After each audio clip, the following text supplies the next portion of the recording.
Sudan's crisis. I'm Steve Hendrix with your Global Minute.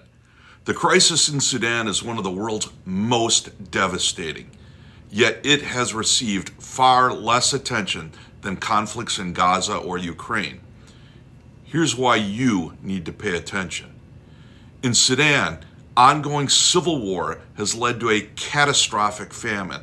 For the first time in 40 years, the UN has declared a full-blown famine in Sudan's Zamzam refugee camp. This situation is worse than the Ethiopian famine of the 1980s.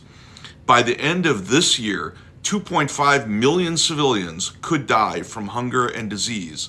The war, which erupted in April 2023 between the Sudanese armed forces and the Rapid Support Forces, has turned Sudan into a battleground of horrific proportions.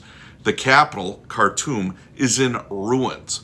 More than 10 million people, 20% of the population, have been displaced.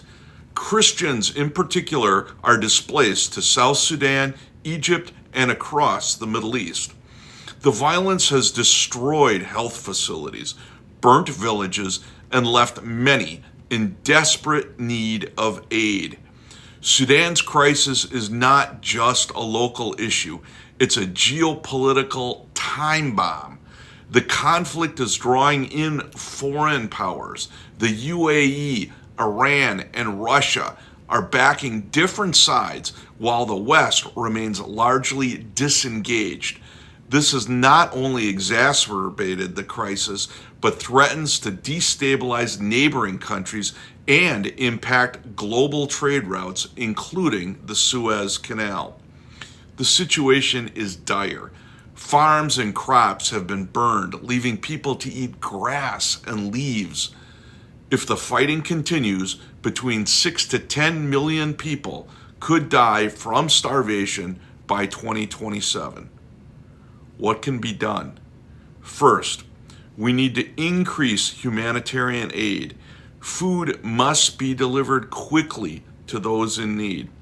Support must reach local NGOs working on the ground. Second, pressure must be applied to the outside actors fueling the conflict. Sanctions and diplomatic efforts can help. These can curb the flow of weapons and resources that are sustaining this war. Ignoring Sudan's crisis is a grave mistake. It's a humanitarian and geopolitical issue that affects all of us. It's time for the world to pay attention and act now. I'm Steve Hendrix for your Global Minute.